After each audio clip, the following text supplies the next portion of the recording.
Sir அடுத்த தொகுதி மாண்புமிகு முன்னாள் முதலமைச்சர் ஜெயலலிதா அவர்கள் இந்த தொகுதி தொட்டு ஏடிஎம்கேவோட ஒரு ஃப்ளாக்ஷிப்னு சொல்லலாம். டிடிவி அவர்களும் ஜெயிச்சிருக்காரு. RK Nagar DMK 31.91, ADMK 50%, NTK 5.67, TVK 12.42. Seat goes to ADMK. எப்படி பார்க்குறீங்க சார்? இது உண்மையா இருந்தால் லாஸ்ட் டைம் 1 to 37 34 ஏடிஎம்கே அக்கௌண்ட்டே ஓப்பன் பண்ணல. சீட் நம்பர் 1 சீட் நம்பர் 34 வரைக்கும் தோல்வி தான். ஸோ அப்படின்னா 200 தொகுதியில் தான் போட்டிட்டு இருக்காங்கன்னு அர்த்தம். இன்னைக்கான அந்த மாதிரி இல்லை. இன்னைக்கு வந்து கும்மிடி பூண்டி எடுக்கிறாங்க, ஆர்கே நகர் எடுக்கிறாங்க. அப்படின்னா சீன் எப்படி மாறி இருக்குன்னு பாருங்க. அது ஒன்று மாற்றம். இதில் வந்து பர்சன்டேஜ் பாருங்க, 50%. எப்பா திரும்ப ஜெயலலிதாவே நின்னால் எப்படி இருக்குமோ அந்த மாதிரியான ஒரு பர்சன்டேஜ். அப்படின்னா ஒரு பெரிய கலாசல் சேஞ்ச் ஒன்றுங்க நடந்திருக்குன்னு அர்த்தம். கெமிஸ்ட்ரி ஏதோ ஒன்று மாறி இருக்குங்க. இதெல்லாம் நல்ல இண்டிகேட்டருங்க. என்னவோ ஒரு பொதுவான ஒரு இமேஜ் ஒன்று இருக்குல்ல, அதாவது சென்னையை பொறுத்தவரை ஏடிஎம்கே நுழைய முடியாதுன்னு அது மாறிட்டு இருக்குன்னு அர்த்தம். மாறிட்டு இருக்கு. சார் இன்ட்ரெஸ்டிங் ஃபேக்ட், மேல் ஓட்டர்ஸ் 50%, 50.98 நமக்கு வந்ததில் ஏடிஎம்கேக்கு, ஃபீமேல் ஓட்டர்ஸ் 49.24 டிசிசிவாக போட்டிருக்காங்க. ரெண்டுக்கு மேல் அண்ட் ஃபீமேல் டிசிசிவாக போட்டிருக்காங்க இந்த தொகுதியை பொறுத்தவரை. ஓகே சார், அடுத்த தொகுதி Perambur DMK 48.97, ADMK 26.72, NTK 8.45, TVK 15.86. எப்படி பார்க்குறீங்க சார்? பெரம்பூரில் விஜய் நின்னா ஜெயிப்பார். பெரம்பூரில் விஜய் நின்னா ஜெயிப்பாரா? ஹில் அந்த கான்ஸ்டியூன்சி மொத்தமாக இது பண்ணிடுவார். நீங்கள் என்ன பார்க்குறீங்க சார்? பெரம்பூர் லேபரர்ஸ் அதிகமாக இருக்கக்கூடிய தொகுதி. கம்யூனிஸ்டுகள் 2 கம்யூனிஸ்டுகள் இங்கே இருக்காங்க. ஆக்சுவலாக அந்த இம்பேக்ட் அங்கே பார்க்கலாம். ஆக்சுவலாக கம்யூனிஸ்டுடைய ப்ரெசன்ஸ் வந்துங்க பரவலாக குறைவு தாங்க. ஆனால் அவங்க எந்த செக்டாரில் செல்வாக்கு செலுத்துகிறாங்களோ அந்த இடத்துல கன்வெர்ட் இருக்கும். இன்னொன்று, அவங்களோட ஒரு ஓட்டு தான்னாலும் அந்த ஒரு ஓட்டு மாறாமல் விடும். அங்கே சின்சியராக போய் நின்று ஓட்டை போட்டு வருந்தாங்க. இப்போ அந்த மாதிரி இடத்துல நீங்கள் எவ்வளோ பெரிய டிஃப்ரென்ஸ் பார்க்குறீங்கன்னு பாருங்கள். சாலிடாக டிஎம்கே சாலிடாக ஜெயிக்கும் சார். அடுத்தது கொளத்தூர் டிஎம்கே 52.54, ஏடிஎம்கே 40.36, என்டிகே 1.78, டிவிகே 5.33. மாண்புமிகு முதலமைச்சரின் தொகுதி இது. ADMK has come back very well. 40% வாங்குறாங்களே. 40% டிஃப்ரென்ஸே 10-12 தான் வருது. 10% தான் வருது. அது ஸ்வீப்லாம் ஒன்றும் கிடையாது. ஆக்சுவலாக ஒரு உண்மை என்ன தெரியுமா?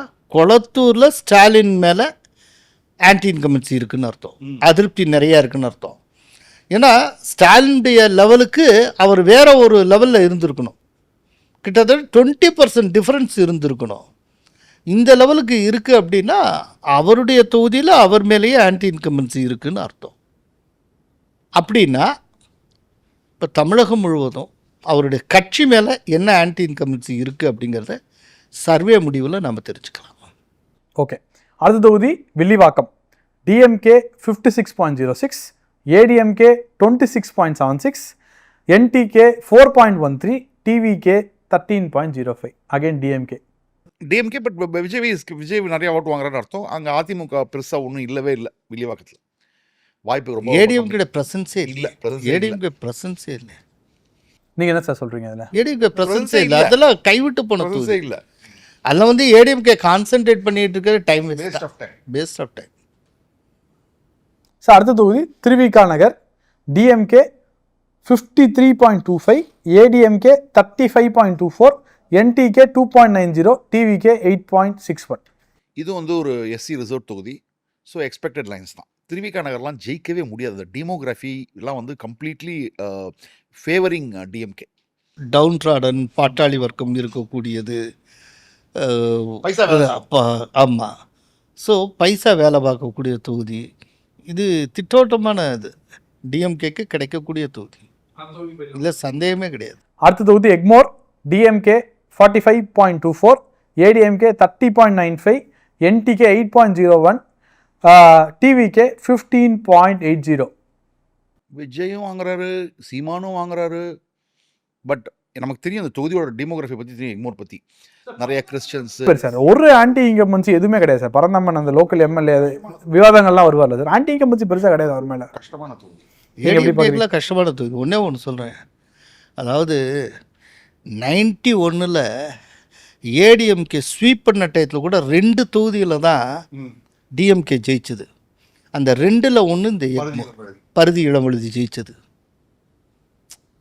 ஸோ தமிழ்நாடு முழுக்க ஏடிஎம்கே ஸ்வீப் பண்ண டயத்தில் கூட டிஎம்கே நின்று விளையாடின இடம் எக்மோர் தான். சார் அடுத்த தொகுதி ராயபுரம்.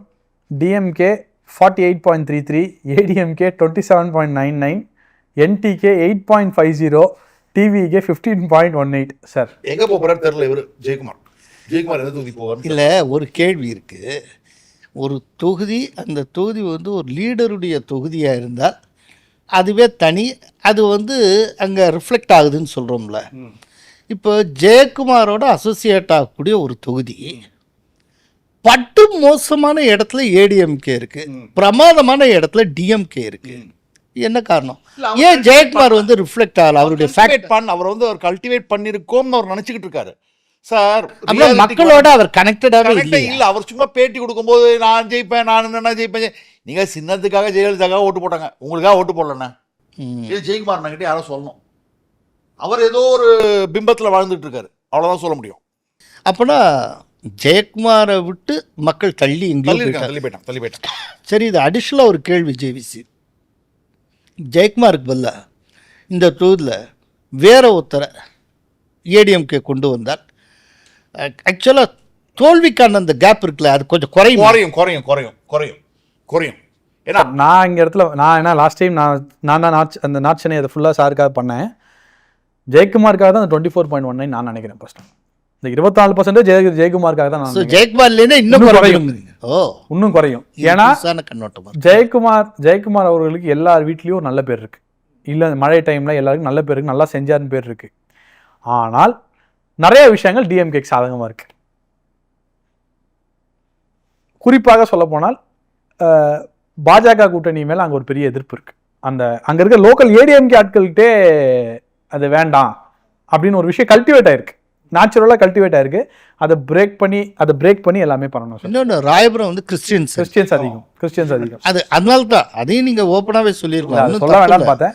நம்ம வந்து ஃபீல்ட் ரியாலிட்டியை சொல்றது தான் இந்த சர்வே. 24% ஒளிமறைவே கிடையாது, உள்ளபடி சொல்லிட்டு போகலாம். அதான ரியாலிட்டி. சார் ஒரு வீட்டில் எம்ஜிஆர் படம் இருக்கு, ஆனால் ஓட்டு வந்து டிஎம்கே போடுவேன்னாங்க. லாஸ்ட் டைம் நான் சார்கிட்ட சொன்னேன், என்னன்னா சார் வேணாம் சார், எங்களுக்கு வந்து இந்த எலெக்ஷனை பொறுத்தவரைக்கும் காங்கிரஸ் ராகுல் காந்தி தான் வேணும்.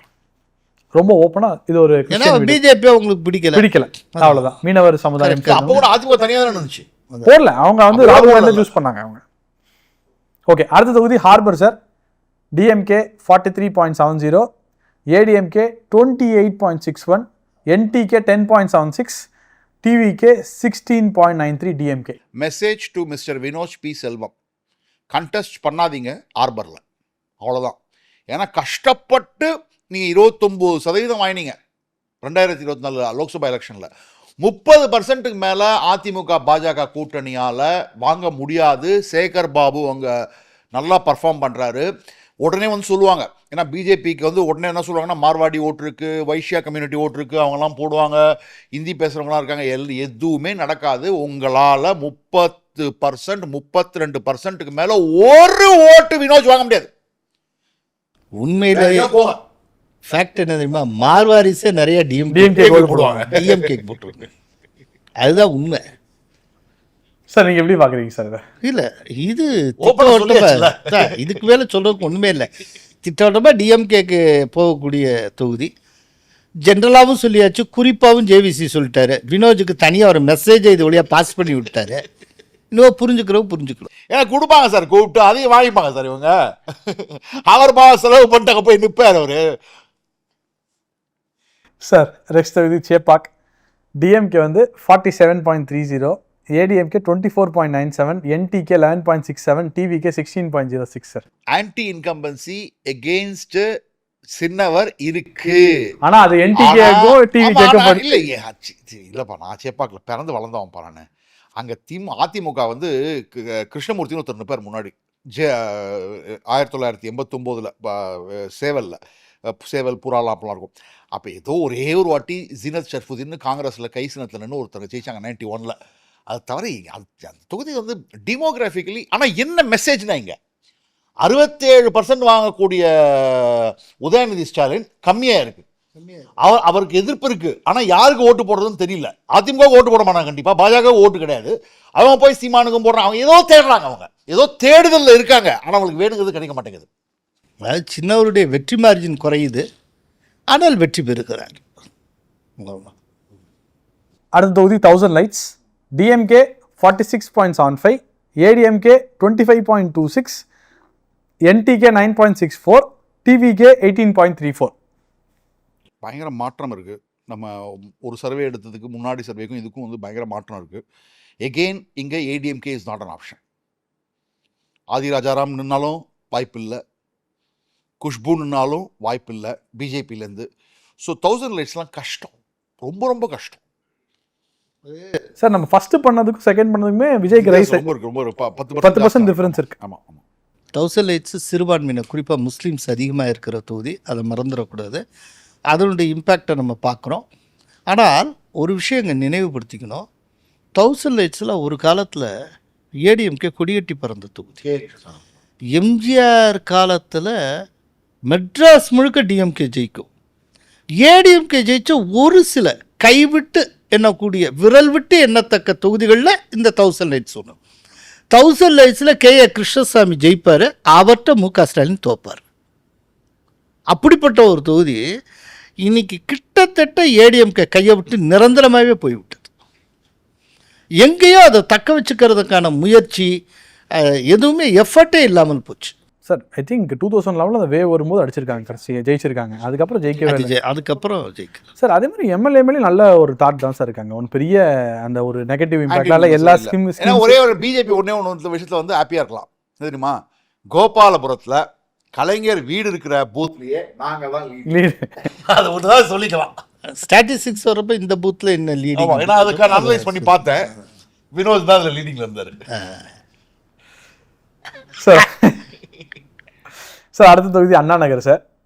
DMK 43.26, ADMK 42.18, NTK 4.75, TVK 9.82. Seat with DMK எப்படி பார்க்குறீங்க? சீட் வித் டிஎம்கே கிடையாது, வெரி க்ளோஸ் சீட்டு. யார் கேண்டிடேட்டுன்னு பொறுத்திருக்கு. அண்ணா நகரில் யார் கேண்டிடேட்டு அதுதான் முடிவு பண்ணும்.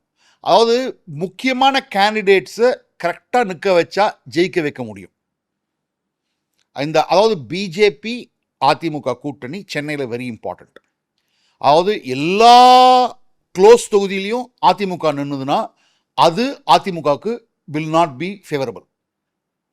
அதே மாதிரி எல்லா க்ளோஸ் தொகுதியிலும் பிஜேபி கேட்டு வாங்கினாங்கன்னா அதுவும் வில் நாட் பி ஃபேவரபிள். இந்த இடத்துல பேலன்ஸ் பண்ணணும்.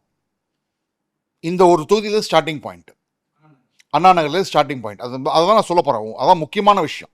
இங்கே தான் அலையன்ஸ் வில் மேட்டர். மகாராஷ்டிரா மாதிரி கூட்டணி அமைக்க வேண்டிய தருணம் வந்துருச்சு. மகாராஷ்டிரா மாதிரி கூட்டணினா அது கோலாலாஸ் டிவியில் எனக்கு நிறையா சொல்லியிருக்கீங்க. ஆமாம், நம்ம நேயர்களுக்காக அதை மட்டும் ஷார்ட்டாக சொல்லிடுங்க. அதாவது யார் எங்கே நிற்கணும், அண்ணா நகரில் யார் நின்னா நல்லாயிருக்கும். மகாராஷ்டிரா என்ன சொன்னோன்னா என்சிபி நிற்க வேண்டிய இடத்துல, அதாவது அஜித் பவார் கேண்டிடேட் நிற்க வேண்டிய இடத்துல அஜித் பவார் கேண்டிடேட் மட்டும்தான் நிற்கணும். அங்கே போய் நீங்கள் பிஜேபி கிட்ட கொடுத்துட்டு அவங்க ஓட் ட்ரான்ஸ்ஃபர் ஆகுமான்னா ஆகாது. இப்போ அண்ணா நகரில் கொண்டு போய் பிஜேபி கேண்டிடேட் நிற்க வச்சிங்கன்னு வச்சுக்கோங்க, சத்தியமாக ஜெயிக்க முடியாது. ஏன்னா நிறைய எஸ்சி கூட்டணியில் இருந்தாலும் எந்த கட்சி நிற்கணுமோ அந்த கட்சி தான் நிற்கணும். அண்ணா நகரில் அதிமுக நிற்கணும். அது டி நகர் சத்யாவாக இருந்தால் கூட பரவாயில்ல. ஆனால் இந்த இடத்துல இவர் ஒன்று ஹிண்ட் பண்ணுறாரு, டி நகர் சத்யா கூட அங்கே போகலாம்னு. ஒரு டயத்தில் ஏடிஎம்கே சார்பில் கோகுல இந்திரா நின்று வென்ற தொகுதி, ஜெயிச்ச தொகுதி. ஆனால் இந்த தடவை கோகுல இந்திரா சிவகங்கைக்கு போவாங்கன்னு கேள்விப்படுறேன். அவங்க சிவகங்கை ஊரை சேர்ந்தவங்க, அவங்க தொகுதியிலே போட்டிடுவாங்கன்னு நான் கேள்விப்பட்டேன்.